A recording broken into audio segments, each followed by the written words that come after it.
So next unit will start is qualitative analysis. तो qualitative analysis इनऑर्डिक की बहुत ही prime unit है। जो एडवांस लेवल पे इसका बहुत हायर वेटेज है। लास्ट ईयर से 2020 से जेई मेंस के अंदर भी इसके कुछ क्वेश्चंस रिपोर्टेड है, तो इसलिए इम्पोर्टेंट यूनिट है। इनऑर्डिक में आपको बहुत हेल्प करेगी। अगर आपको क्वालिटेटिव एनालिसिस बढ़िया से आती है तो आप इनऑर्डिक का मेजर पोर्शन आसानी से डील कर पाओगे, ज़्यादातर रिएक्शंस का आइडिया आपको हो जाएगा। एंड बोर्ड्स के लिए भी ये प्रैक्टिकल का पार्ट है। तो पहली चीज़ जो आपको क्वालिटेटिव एनालिसिस में सीखनी है, this is inorganic chemistry part, वो ये है कि इस एनालिसिस में हम केवल आयंस को रिपोर्ट कर सकते हैं, हम इसमें एलिमेंट्स को रिपोर्ट नहीं कर सकते। एलिमेंट एनालिसिस ऑर्गेनिक वाले से बढ़ी जाती है। क्वालिटेटिव एनालिसिस इनऑर्गेनिक पोर्शन में हम केवल आयंस को रिपोर्ट कर सकते हैं। पहले पॉइंट में ये लिखा है, from this analysis ions can be reported. Write down the point, from this analysis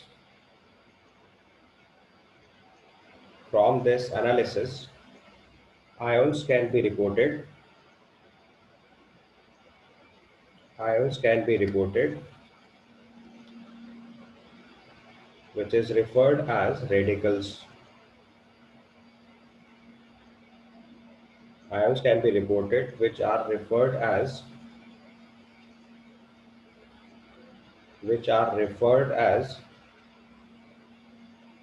radicals.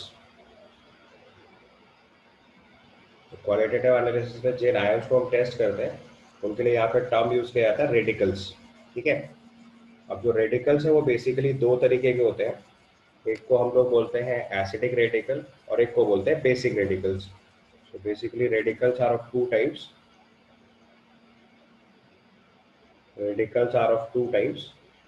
एक को बोलते हैं हम लोग acidic radical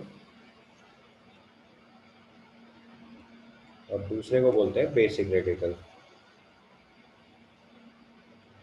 acidic radical acids नहीं होते और बेसिक रेडिकल्स बेस नहीं होते। बहुत क्लियरली इस बात को समझना है, ज़्यादातर लोग ये गलती कर जाते हैं।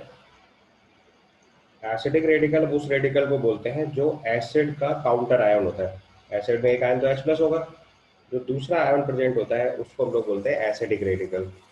ठीक है, तो उस चीज को लिख दिया।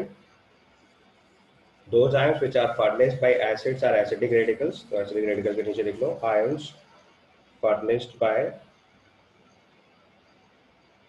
acids except H+। ions furnished by acids except H+। इसको हम लोग एसिडिक रेडिकल की कैटेगरी में डालते हैं।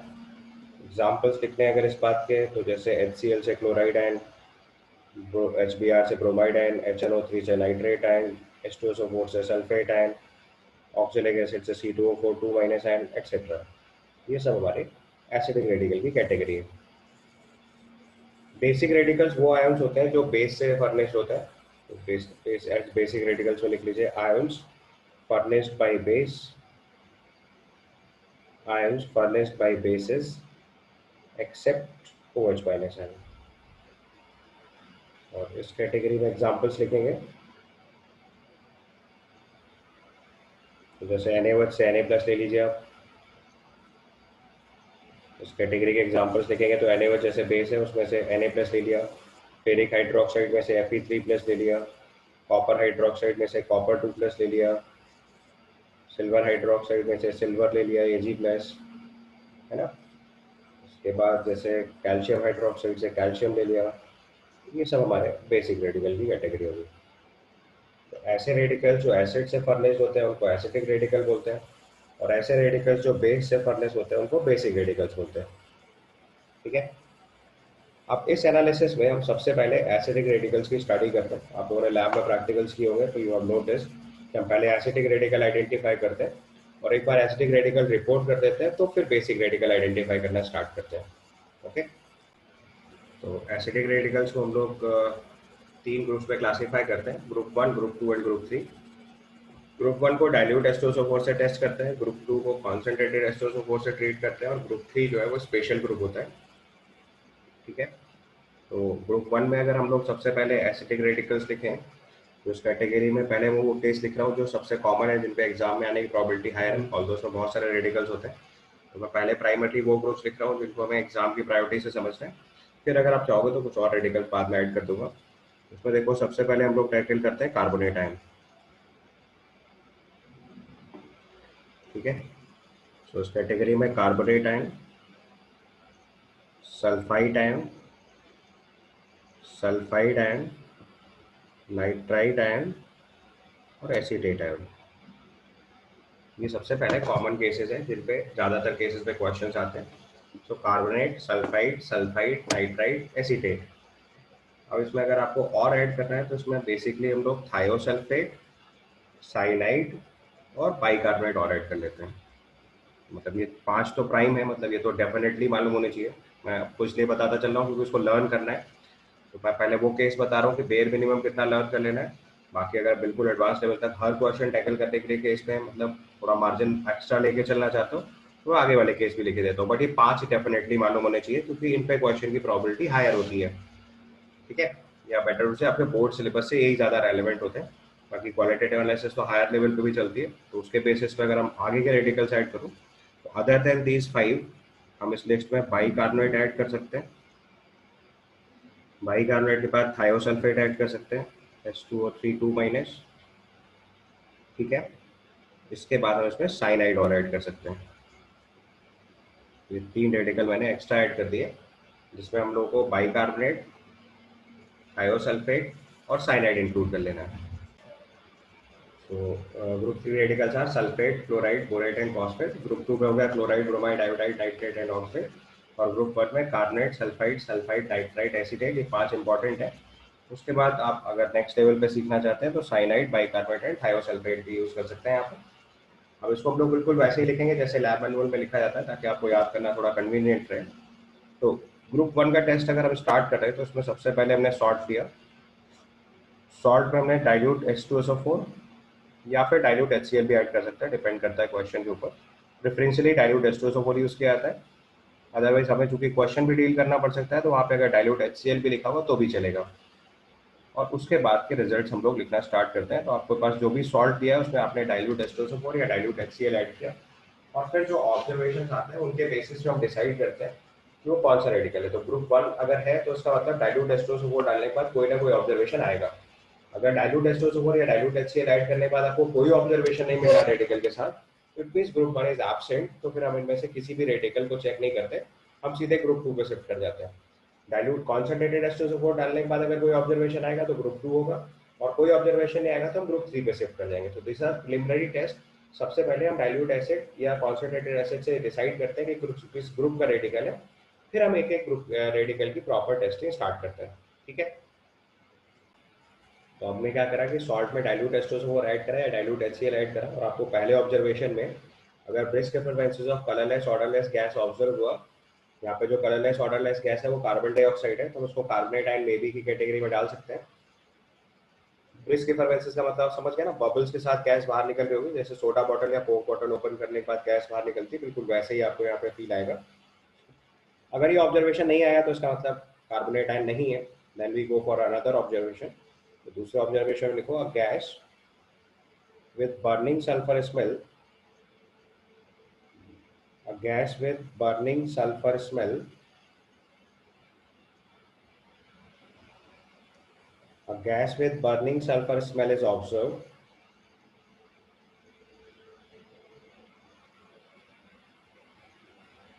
A gas with burning sulfur smell is observed.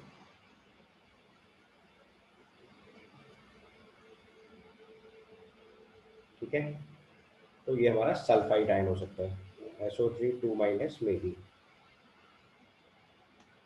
So gas with burning sulfur smell is observed and it can be sulfide ion. Burning sulphur का मतलब समझ रहे हैं, जैसे टायर बर्न होता है ना, उससे जो स्मेल आती है दैट इज बर्निंग सल्फर, क्योंकि टायर जो होता है वो वल्कनाइज्ड रबर होती है। वल्कनाइज्ड रबर में रबर के अंदर सल्फर इंफ्यूज करा दी जाती है, तो सल्फर की क्रॉस लिंकेजिंग की वजह से वो रबर की स्टिकिंग प्रॉपर्टी खत्म हो जाती है, तो उसको वल्कनाइज्ड रबर बोलते हैं, जिससे हम लोग बेसिकली टायर बनाते हैं। तो gas with burning sulphur is observe, तो दिस इज सल्फाइड आयन, ठीक है। तीसरा ऑब्जर्वेशन लिखेंगे gas with rotten egg smell is observe. Third observation लिखिए gas with rotten egg smell is observe. अच्छा, यहाँ पे जो बर्निंग सल्फर स्मेल के साथ जो गैस ऑब्जर्व हो रही है वो हमारे यहाँ पे SO2 है। सो gas with burning sulphur smell अगर हम लिख रहे हैं तो यहाँ पे जो गैस है हमारे लिए वो SO2 है। ठीक है, तीसरा केस लिख रहे हैं, a gas with rotten egg smell. अभी सबकी रिएक्शंस लिखेंगे, केमिकल रिएक्शन। पहले आपको थोड़े 5 ऑब्जर्वेशन बता दूं कि आपको आइडेंटिफाई कैसे करना होता है क्वेश्चन में। अगले केस में लिखो, gas with rotten egg smell, a gas with rotten egg smell। तो rotten egg smell जो होती है that is because of H2S। So a gas with rotten egg smell is observed, a gas with rotten egg smell is observed, जो कि यहाँ पे H2S है तो ये सल्फाइड आयन होगा, तो सल्फाइड आयन में भी। इनमें से जो जो ऑब्जर्वेशन रिजेक्ट होते जाएंगे उसका मतलब वो वाला केस अवेलेबल नहीं है। ठीक है, now the fourth observation. Fourth observation में अगर आपको एक गैस जो है वो ब्राउन कलर की नोटिस में आ रही है और उसकी इंटेंसिटी धीरे धीरे बढ़ती जा रही है जैसे जैसे वो एयर के कांटेक्ट में आ रहा है, तो ये नाइट्राइट आयन होता है। अपने केस में लिखो, अब ब्राउन कलर गैस, अब brown colour gas is observe. यहाँ पे जो ब्राउन कलर गैस होती है वो एक्चुअली में NO2 होती है। बेसिकली NO और NO2 का कॉम्बिनेशन है। पहले NO बनती है जो कि एयर के कांटेक्ट में आके NO2 में कन्वर्ट हो जाती है, तो जो इंटेंसिटी ऑफ ब्राउन कलर दिखेगी वो NO2 की वजह से दिखेगी। सो brown colour gas, you can write NO और NO2, बनती NO है, बाद में NO2 में कन्वर्ट हो जाती है। सो brown colour gas is observe. अगर ब्राउन कलर गैस का नेम लिखना है तो NO2 होगा यहाँ पे। सो brown colour gas is observe, intensity of which intensity of which increases when comes in contact with air, intensity of which increases when it comes in contact with air, when it comes in contact with air। तो अगर gas हमारी air के contact में आ जाएगी तो उसकी intensity और increase कर जाती है। ये हमारा नाइट्राइट आयन में भी हो गया। दिस इज नाइट्राइट आयन में भी NO2 माइनस, ध्यान से लिखिएगा, NO3 माइनस नहीं, NO2 minus, nitrite ion, not nitrate ion, be careful. So next observation is vinegar smell, that is acetic acid is observed, that is acetate ion may be। Next case में लिखो, a gas with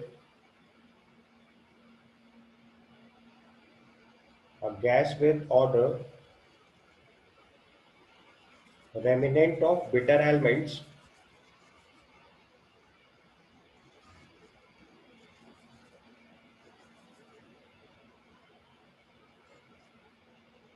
reminiscent of bitter almonds। यहाँ पे जो gas होती है वो hydrogen cyanide है, और यहाँ पे थोड़ा केयरफुल रहना होता है, इसीलिए हमारे स्कूल लेबोरेटरी में ये नहीं दिए जाते क्योंकि नॉर्मली पॉइजनस गैसेज होती है, इसलिए मैंने बोला फर्स्ट 5 इंपॉर्टेंट होते हैं। आपसे जो क्वेश्चन के फॉर्म में पूछना है तो it can be asked, practically lab में ये चीज़ नहीं दी जा सकती बिकॉज साइनाइड्स नॉर्मली पॉइजनस होते हैं। सो मैंने कहा gas with order reminiscent of bitter almonds is observe. यहाँ पे जो गैस है वो लिख लीजिए पहले, this is HCN basically, hydrogen cyanide, तो ये साइनाइड आयन में भी हो गया, is observe, this is cyanide ion. ठीक है, नेक्स्ट केस में लिखिए, brisk effervescences of colourless orderless gas, that is CO2 is observed on heating of salt. यहाँ पे नॉर्मली एसिड रिक्वायर्ड नहीं होता है, अगर एसिड डाल के CO2 गैस इवॉल्व हो रही है तो वो कार्बोनेट आयन कंफर्म करता है। बिना एसिड डालिए अगर आपको गैस CO2 मिल जा रही है तो बाइकार्बोनेट आयन हो सकता है, और केवल हीट रिक्वायर्ड होती है। तो बाइकार्बोनेट को हीट करने से कार्बोनेट फॉर्म में कन्वर्ट हो जाता है और उससे CO2 गैस इवॉल्व हो जाती है। तो वहाँ से आप CO2 को डायरेक्टली आइडेंटिफाई कर सकते हैं। अभी कन्फर्मेटरी टेस्ट में इस चीज को डील करेंगे। इसके बाद नेक्स्ट केस अगर हम थायोसल्फेट लेंगे तो थायोसल्फेट में एसिड डालने के बाद थोड़ा हीट करना पड़ता है, तो उसमें लिखो ऑन हीटिंग, मतलब सॉल्ट में आपने एसिड ऐड करा, उसके बाद थोड़ा हीट करना पड़ेगा। सो ऑन मतलब डायरेक्टली एसिड ऐड करने से कोई ऑब्जर्वेशन नहीं आएगा। On heating, on heating a gas with burning sulfur, that is SO2, on heating a gas with burning sulfur smell. On heating, a gas with burning sulfur smell, that is SO2, and yellow और white turbidity बोल सकते हैं, जो कि sulphur की वजह से बनती है. So on heating, a gas with burning sulfur smell, that is SO2, and turbidity,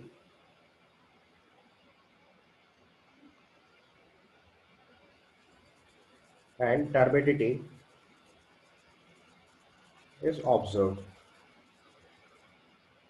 तो जो टर्बिडिटी आती है वो बेसिकली सल्फर की वजह से आती है. ब्रैकेट में लिख लीजिए, कोलाइडल सल्फर भी ले सकते हैं या केवल सल्फर भी ले सकते हैं, depending on the case. Colloidal sulphur is observe. ये आपका थायोसल्फेट आयन हो जाता है. This is thiosulphate ion, H2O3 2 minus may be. ये आपके सबसे पहले फर्स्ट ग्रुप के एसिडिक रेडिकल्स हुए. तो नेक्स्ट इज कंफर्मेटरी टेस्ट. अब मैं आपको एक एक रेडिकल के कंफर्मेटरी टेस्ट बता रहा हूँ. Will write most of the test in terms of chemical equations. जहाँ भी आपको रिक्वायर्ड होगा वहाँ आप सपोर्ट में अपना स्टेटमेंट ऐड कर लीजिएगा. तो कार्बोनेट में अगर आपने डाइल्यूट H2SO4 ऐड किया तो यहाँ से बेसिकली जो H2SO4 से H प्लस ऐड होगा वो कार्बोनिक एसिड बनाएगा. कार्बोनिक एसिड ब्रेक कर जाएगा तो H2SO4 का सल्फेट आयन अलग हो जाएगा, और कार्बोनिक एसिड ब्रेक होने के बाद वाटर एंड CO2 फॉर्म करेगा. ये हमारी जो CO2 है ये कलरलेस ऑर्डरलेस गैस थी, जो मैंने आपको स्टार्टिंग में बताया था. अब इसके फर्दर टेस्ट के लिए हम लोग क्या करते हैं कि यहाँ से जो कलरलेस ऑर्डरलेस गैस थी, कलरलेस ऑर्डरलेस गैस थी हमारे पास,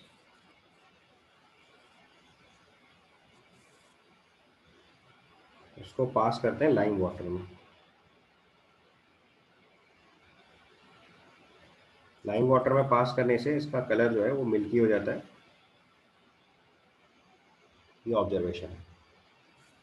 अब रिएक्शन के टर्म में लिखेंगे तो कार्बन डाइऑक्साइड जो होगी, lime water is basically calcium hydroxide, तो उससे यहाँ पे कैल्शियम कार्बोनेट बनता है, जिसकी वजह से सॉल्यूशन मिल्की हो जाता है. लेकिन अगर इसी गैस को एक्सेस में पास कर दिया जाए तो फिर से कलर डिसअपियर हो जाता है. तो जो कैल्शियम कार्बोनेट फॉर्म हुआ, इसमें CO2 को एक्सेस में पास कर दिया अगर हमने, तो इससे जो सब्सटेंस बनेगा दैट इज कैल्शियम बाइकार्बोनेट. ये कलरलेस फॉर्म होती है. और जो कैल्शियम कार्बोनेट फॉर्म हुआ था ये मिल्की कलर शो करेगा. ये हमारा टेस्ट ऑफ कार्बोनेट आयन है. लैब के लिए तो ये सफिशिएंट है, बट ये एग्जाम के लिए थोड़ा डेंजरस है, क्योंकि this is not the only test. यही सेम टेस्ट सल्फाइड आयन भी परफॉर्म कर देता है. Similar test can be observe for sulphide ion also. अभी उसको भी लिखूंगा इसके बाद, बट उसके पहले एक सब्सटेंस और समझ लीजिए. यहाँ पे हम लोग कई बार लाइम वाटर की जगह बराइटा वाटर लिख देंगे. बराइटा वाटर जो होता है दैट इज बेरियम हाइड्रोक्साइड, तो वो भी सेम फंक्शन में यूज होता है. तो आप यहाँ पे इस चीज़ को भी लिख सकते हैं. नोट बना के चीज़ लिख लीजिए. कॉमनली लैब में हम लोग लाइम वाटर यूज करते हैं. So instead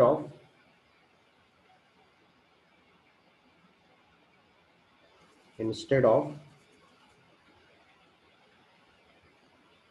lime water instead of lime water, which is calcium hydroxide, Baryta water can also be used. Instead of lime water, Baryta water is barium hydroxide, can also be used for above test. बिल्कुल identical test होता है. जो lime water test है वही Baryta water test होता है. चाहो तो पूरा टेस्ट फिर से रिपीट करके लिख लो. जहाँ पे भी आपने कैल्शियम हाइड्रोक्साइड लिखा है उन सारी जगहों पे आप बेरियम हाइड्रोक्साइड लिख लो. और केमिकल रिएक्शन के टर्म में लिखना है तो पूरी बात आप फिर से रिपीट करके लिख सकते हो. द डिफरेंस इज जहाँ पे कैल्शियम था वहाँ बेरियम कर लो बस. And the test is identical. मेरे ये बराइटा वाटर हो गया, बेरियम कार्बोनेट की वजह से मिल्की सोल्यूशन आएगा, बेरियम कार्बोनेट में आपने एक्सेस ऑफ CO2 पास करा दिया तो बेरियम बाइकार्बोनेट बन जाएगा जो कि कलरलेस फॉर्म होगा। ठीक है। अब देखो सल्फाइड आयन का टेस्ट जो है वो कॉमन है बिल्कुल। सल्फाइड आयन के केस में डाइल्यूट H2SO4 ऐड करेंगे तो SO2 गैस बनेगी। SO2 गैस की स्मेल बर्निंग सल्फर है। तो लैब में तो आपको पता चलेगा बर्निंग सल्फर स्मेल है या कलरलेस ऑर्डरलेस गैस है। बट क्वेश्चन लिखते टाइम अगर ये लाइन स्किप कर दी जाए कि हमने एक डाइल्यूट H2SO4 ऐड किया और उससे गैस इवॉल्व हुई, अब ये लिखा ही नहीं कि वो बर्निंग सल्फर स्मेल है या स्मेल नहीं है, और उसको लाइम वाटर में पास कर दिया और उससे मिल्की कलर आ गया, तो इससे दोनों गैस कंफर्म होती है। It can be SO2, it can be CO2। ठीक है। तो उसको बहुत केयरफुली डील करना होता है स्पेशली जेई के एग्जाम में। तो यहाँ पे जो SO2 गैस इवॉल्व हुई उसको लाइम वाटर में पास करेंगे तो मिल्की होगा, एक्सेस ऑफ गैस पास कर देंगे तो बाई सल्फाइड फॉर्म हो जाएगा, तो कलरलेस फॉर्म आ जाएगी। सेम चीज में जहाँ पे आपने लाइम वाटर यूज किया वहीं पे बराइटा वाटर भी यूज कर सकते हैं, तो बिल्कुल आइडेंटिकल रिएक्शन है। तो इसका मतलब अब हमें CO2 और SO2 को कंपेयर करना समझ लेना चाहिए। तो ऑल्दो प्रैक्टिकल के हिसाब से तो इतना इंपॉर्टेंट नहीं है, बट मैं आपको अब एक्चुअल डिफरेंस CO2 और SO2 में समझाए दे रहा हूँ, जो कि थोड़ा बॉन्डिंग रेलेवेंट कंपैरिजन है। अब आप दो कॉलम लिख लो, एक तरफ CO2 एक तरफ SO2, ताकि हम कंपेयर कर पाएँ। अब देखो हम लोग CO2 और SO2 का बेसिकली कंपैरिजन सीखेंगे, तभी आप कार्बोनेट और सल्फाइड आयन कंपेयर कर पाओगे। तो CO2 का स्ट्रक्चर सबसे पहले देख लो, sp हाइब्रिडाइज्ड लीनियर ज्योमेट्री, और SO2 में sp2 हाइब्रिडाइज्ड बेंट स्ट्रक्चर होता है। ऑक्सीडेशन नंबर अगर चेक करेंगे तो कार्बन और सल्फर दोनों के ऑक्सीजन स्टेट +4 है, कार्बन का +4 CO2 में, सल्फर का +4 SO2 में है। But there is a big difference. The difference is carbon का हाईएस्ट ऑक्सीजन स्टेट जो होता है वो +4 होता है, और सल्फर का हाईएस्ट ऑक्सीजन स्टेट जो होता है वो +6 होता है। So highest oxidation number of carbon is +4, sulfur is +6। इसका मतलब CO2 अपने हाईएस्ट ऑक्सीजन स्टेट में कार्बन कैरी कर रहा है, इसका फर्दर ऑक्सीडेशन पॉसिबल नहीं है। जबकि SO2 अपने केस में +4 ऑक्सीजन स्टेट कैरी कर रहा है, इसका मतलब इसका फर्दर ऑक्सीडेशन पॉसिबल है। तो हम इसको फर्दर टेस्ट करने के लिए यही दो डिफरेंशिएशन अप्लाई करते हैं।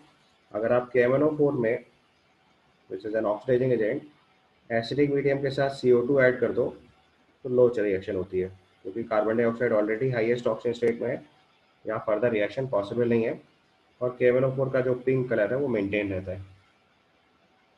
Similar test you can do with K2Cr2O7। K2Cr2O7 acidic medium में CO2 अगर इसमें ऐड करोगे तो यहाँ पे भी कोई भी रिएक्शन नहीं होगी, because carbon is already in its plus oxygen state, और यहाँ पे K2Cr2O7 का ऑरेंज कलर भी रिटेन रहेगा। समझ में आई बात? क्योंकि कार्बन ऑलरेडी +4 ऑक्सीजन स्टेट में, विच इज हाईएस्ट वन, तो फर्दर ऑक्सीडेशन पॉसिबल है ही नहीं। लेकिन SO2 के केस में ऐसा नहीं है। SO2 के केस में सल्फर फर्दर ऑक्सीडाइज होकर हायर ऑक्सीजन स्टेट में जा सकता है। तो इस केस में जो KMnO4 है, अगर उसमें एसिडिक मीडियम में आपने SO2 गैस पास की तो ये Mn2+ में कन्वर्ट हो जाएगा और साथ में SO3 गैस बन जाएगा, सल्फर का ऑक्सीडेशन हो जाएगा। ये जो पिंक कलर था वो कलरलेस फॉर्म में कन्वर्ट हो जाएगा, यानी कि SO2 गैस जो है वो KMnO4 के कलर को डिकलराइज कर सकती है। तो this is a primary test. तो अगर आपको ये बात लिखी मिलेगी तो आपको पता चल जाएगा कि it is not SO2, it is not CO2, SO2, और उल्टा लिखा हुआ तो हम उससे CO2 प्रिडिक्ट करेंगे। समझ में आया? तो लाइम वाटर टेस्ट जो है वो दोनों के लिए होता है। अगर क्वेश्चन में केवल इतना लिख के आएगा gas pass through lime water turns it milky, तो उसके दोनों आंसर होते हैं, आपको CO2 भी लिखना पड़ेगा, SO2 भी लिखना पड़ेगा। ठीक है। जो अगर उसकी कलरलेस ऑर्डरलेस गैस लिख दिया गया तो ये कंफर्म CO2 हो जाएगा, बर्निंग सल्फर इसमें लिख दिया तो ये कंफर्म SO2 हो जाएगा। कलर और स्मेल के बारे में कुछ भी आइडिया नहीं हुआ तो फिर ये आगे वाले टेस्ट हैं। KMnO4 में पास करने से अगर KMnO4 का कलर डिकलराइज हो रहा है तो SO2 है, डिकलराइज नहीं हो रहा है तो KMnO4 है, तो ये CO2 है। सिमिलरली डाइक्रोमेट आयन के साथ भी यही टेस्ट किया जा सकता है। तो K2Cr2O7 के साथ अगर आप एसिडिक मीडियम पे SO2 पास करेंगे, यहाँ से जो क्रोमियम है वो +3 ऑक्सीजन स्टेट में कन्वर्ट होगा और SO2 ऑक्सीडाइज होकर SO3 में चली जाएगी। यहाँ पे इसका जो ऑरेंज कलर था वो ग्रीन में कन्वर्ट हो जाएगा। K2Cr2O7 is of orange colour and Cr3+ is of green colour. ये जो कलर चेंज हुआ इससे हम आइडेंटिफाई कर लेते हैं ये CO2 है या SO2 है। तो like that carbonate and sulphide ion can be checked. ठीक है, क्लियर? उसके बाद next test we'll go for sulphide ion. Next case लिखिए sulphide ion.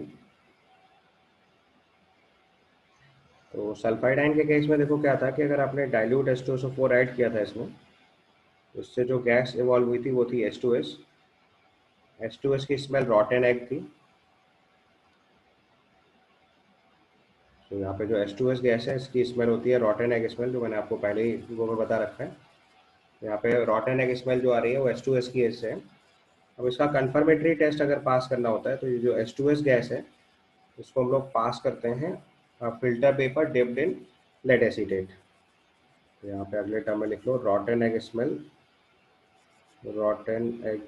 Smell gas plus filter paper wetted with lead acetate, filter paper wetted with lead acetate।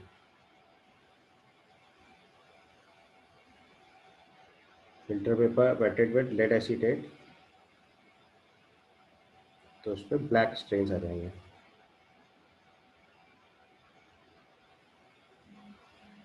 Black strains are observe, तो ये sulphide ion का confirm test हो जाता है।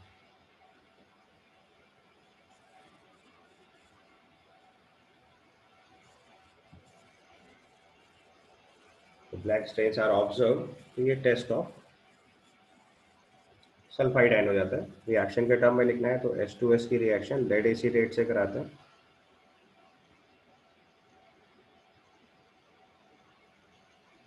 तो इससे lead sulphide का ब्लैक प्रेसिपिटेट आता है और इसके ब्लैक कलर से हम आइडेंटिफाई कर लेते हैं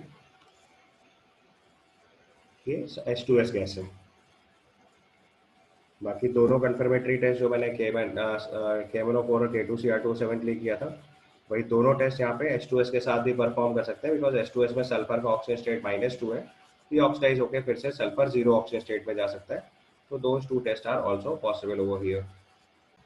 तो अगर आप KMnO4 या K2Cr2O7 को H2S पास करेंगे तो H2S सल्फर में कन्वर्ट हो जाएगी, तो KMnO4 का कलर खत्म हो जाएगा, K2Cr2O7 ऑरेंज से ग्रीन में कन्वर्ट हो जाएगा, और जो सल्फर फॉर्म होगी वो आप वाइट एमिडिटी भी लिख सकते हो या येलो भी लिख सकते हो। ये क्वेश्चन टू क्वेश्चन वेरी करता है, क्योंकि कोलाइडल फॉर्म में सल्फर का कलर अलग हो जाता है और नॉर्मल सल्फर अलग कलर में होती है।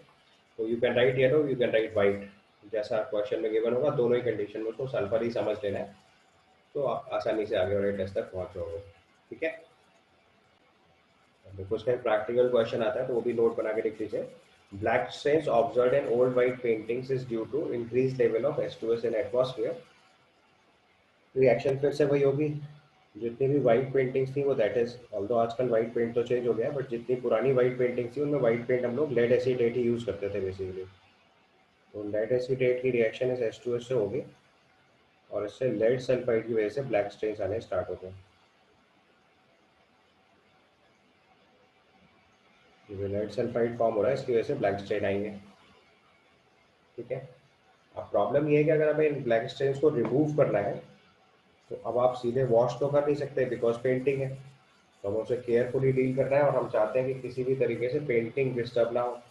तो what we want to do, हम कोशिश करेंगे कि किसी भी तरीके से जो ब्लैक कलर है ना वो सीधे वाइट कलर में कन्वर्ट हो जाए। तो इसको कन्वर्ट करने के लिए हम लोग दो सब्सटेंसेस यूज करते हैं, या तो H2O2 या ओजोन। अगर लिक्विड अलाउ है उसके ऊपर अप्लाई करना है तो इट इज H2O2, और अगर लिक्विड अलाउड नहीं है तो ओजोन। तो H2O2 और ओजोन दोनों ऑक्सीडाइजिंग एजेंट होते हैं, जो फर्दर लेड सल्फाइड को लेड सल्फेट में ऑक्सीडाइज कर देते हैं, और लेड सल्फेट फिर से वाइट कलर का होता है। तो उसके जो ब्लैक स्ट्रेन्स हैं वो रिमूव हो जाएंगे और पेंटिंग फिर से ओरिजिनल फॉर्म में पहुंच जाएगी। अगले केस में ये चीज लिख लीजिए, to remove these strains, to remove these black stains, to remove these black stains from painting,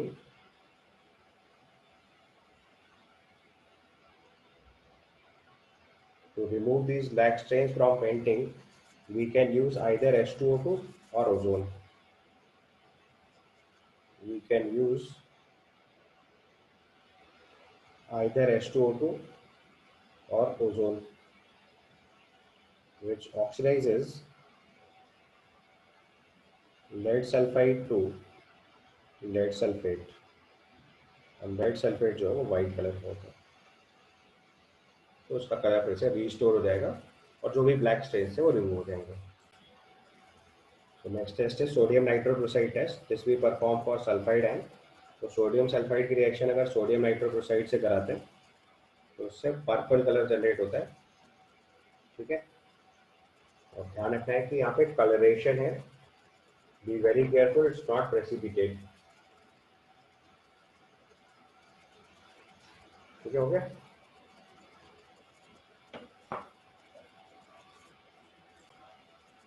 तो यहाँ पे नाइट्रोक्लोराइड टेस्ट में हम लोग पर्पल कलर या वॉयलेट कलर भी लिख सकते हैं, जो सूट करेगा क्वेश्चन में वो आंसर में लिखता है। उसके बाद नेक्स्ट रेडिकल पे चलेंगे, this is nitrite and NO2 minus. तो नाइट्राइट आयन के केस में जब आपने डाइल्यूट H2SO4 ऐड किया था,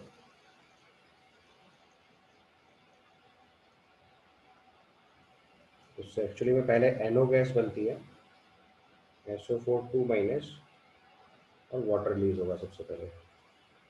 initially it will form NO, और जो NO है वो इजीली एयर से रिएक्ट करके NO2 में कन्वर्ट हो जाती है, और जो NO2 है हमारे लिए वो ब्राउन कलर गैस है। यहाँ पे NO2 जो फॉर्म हो रहा है that is a brown colour gas.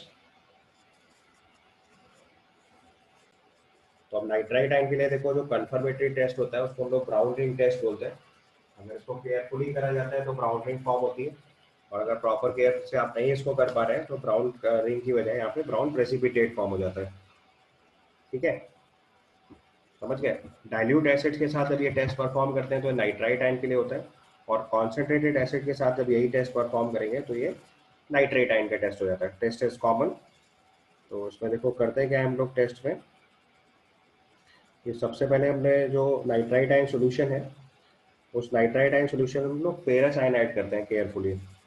The concept over here is, मैं पूरी रिएक्शन लिखता हूँ आपके लिए। तो जो नाइट्राइट आयन होता है इसकी रिएक्शन पहले डाइल्यूट एसिड से कराने के बाद, let's say acetic acid add करा इसमें, या पहले टाइटल लिख लो, यहाँ पे इसको लिखो brown ring test of nitrite ion.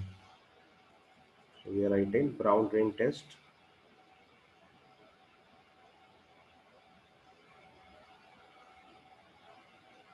यही सेम टेस्ट नाइट्राइट आयन के लिए भी परफॉर्म करेंगे। तो इस केस में जो नाइट्राइट आयन होता है NO2 माइनस, इसमें हमने पहले डाइल्यूट एसिड ऐड करते हैं, या नॉर्मली एसिटिक एसिड की फ्यू ड्रॉप्स ऐड कर देते हैं, तो इससे ये HNO2 में कन्वर्ट हो जाता है। और आपने ऑर्गेनिक में ये चीज़ पढ़ी हुई है कि HNO2 इजीली ब्रेक करके NO प्लस क्रिएट करता है। तो यहाँ पे अगर हम इसको हीट कर देते हैं तो ये 3 मोल ऑफ HNO2 है, ये ब्रेक होके वाटर, HNO3 और NO फॉर्म करता है। ठीक है, अब ये जो NO फॉर्म हुआ है ये हमारा Fe2 प्लस के साथ रिएक्ट करेगा। Fe2 या फेरस सल्फेट अपने बेसिकली लिया होता है, freshly prepared ferrous sulphate solution लिया जाता है। तो इस FeSO4 में वाटर के साथ अगर NO गैस पास करा देते हैं, या जो NO गैस रिएक्ट करती है, तो जहाँ पे जंक्शन होता है एसिड का और फेरस सल्फेट का, वहाँ पे ब्राउन रिंग फॉर्म होती है ड्यू टू FeH2O5NO SO4। इसकी वजह से ब्राउन रिंग फॉर्म होती है। ठीक है, तो अब देखो ब्राउन रिंग टेस्ट में खास बात क्या है कि जहाँ पे जंक्शन ऑफ डाइल्यूट एस्टोसोफोर या एसिटिक एसिड, जो भी एसिड यूज करा है, और फेरस सल्फेट होगा, वहाँ ब्राउन रिंग फॉर्म होगी। लेकिन अगर ये एक्सपेरिमेंट केयरफुली नहीं करा गया तो वहाँ ब्राउन रिंग की जगह ब्राउन कलरेशन ऑब्जर्व हो जाएगा। अब नाइट्राइट के लिए एक और टेस्ट पॉसिबल है, all nitrites are water soluble except silver nitrite. तो वो टेस्ट भी हम लोग यहाँ पे यूज कर लेते हैं। एक और टेस्ट आप लिख सकते हो, नाइट्राइट आयन में अगर आपने सिल्वर नाइट्राइट आयन में अगर आपने सिल्वर नाइट्राइट ऐड कर दिया तो ये सिल्वर नाइट्राइट फॉर्म होगा AgNO2,